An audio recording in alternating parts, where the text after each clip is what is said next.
नमस्कार दर्शक बंधु आपण मानक आमर यूट्यूब चैनल सर्वे भवन्तु सुखिन को स्वागत जनाउछि। दर्शक बंधु साधारणतः 5टी कारण पर घरे धन रहे नहीं। वास्तुशास्त्र रे अनेक कारण विषय वर्णना करा जाइछि। अनेक समय आमर साधारण भूल पाई वास्तुदोष उत्पन्न होइथाए, जेउ कारणरू घरे क्लेश एवं धनहानि होइथाए। वास्तुशास्त्र अनुजाई घर मध्य नकारात्मक एवं सकारात्मक दुई प्रकार शक्ति रही थाए। किछि जिनिस मध्य एपरि रहिछि जहाको घरे रखिले सेथिरु नकारात्मक शक्ति निर्गत होइथाए। वास्तुशास्त्र रे एही सबु जिनिसकु रहिबाकु स्पष्ट भावरे बारण करा जाइछि, किंतु किछि लोक भूल रे किंबा जानि सुनी एही सबु जिनिसकु घरे रखि दियंती।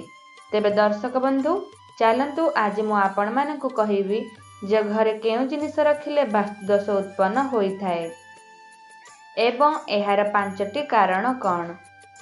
वास्तुशास्त्र अनुजाई प्रथमतः घर मुख्य द्वार दक्षिण दिग आड़कू हेबा उचित नुहे। एहा द्वारा घर मुख्यंकर केबे भी उन्नति हुए नहीं। घरे सबुबेले दुख दारिद्रता रहे। परिवार रे अधिक खर्च एवं बारंबार लड़ाई झगड़ा होइथाए। तेणु दक्षिण दिगरे केबे द्वार हेबा उचित नुहे। जदि आपणक मुख्य द्वार उपरे कोनोसी गछर छाया पड़े तेभे ताहा उत्तम नुहे। वास्तुशास्त्र ताहाकु खूब हानिकारक माना जाइथाए। एही कारणरू घरे सर्वदा आर्थिक समस्या देखा देइथाए।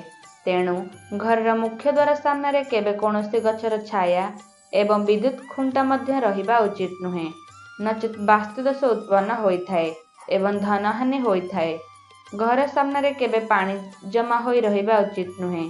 एहा व्यतीत कोनोसी पशु को बांधिबा पाई खुंट मध्य मुख्य द्वार सामने रहिबा उचित नुहे। पानी ट्यापरू लगातार जल पड़ी नष्ट हेउथिले ताहा वास्तुदोषर कारण होइथाए। जदि आपणक घरे एही भली कोनोसी ट्याप अछि तेबे ताहाकु तुरंत ठीक कराई दियंतु, कारण वास्तुशास्त्र रे एहाकु सबुठारु बड़ दोष माना जाइछि। घरर कबाटरे फांक रही थाए वास्तुदोष उत्पन्न होइथाए, कारण एहा द्वारा नकारात्मक शक्ति उत्पन्न होइथाए। मुख्य द्वार को खोलिला बेले किंबा बंद करने समय शब्द सृष्टि हेबा उचित नुहे। घर मुख्य द्वार चौकाठ नथिले नकारात्मकता घर को प्रवेश करिथाए। चौकाठ घर एक बंध जहाँकि घर को सबुबेले रक्षा करिथाए, जहा द्वारा घर सुरक्षित रही थाए एवं कौनसी नकारात्मक शक्ति घर को आसीपारे नहीं। तेबे दर्शक बंधु एही 5टी जिनिस को घर तुरंत हटाई दियंतु, नहले आपण को आर्थिक समस्यार सम्मुखीन हेबाकु पड़िबो। आशा करुछि आपण मानकु मोर एही वीडियोटी निश्चय पसंद आसीथिबो।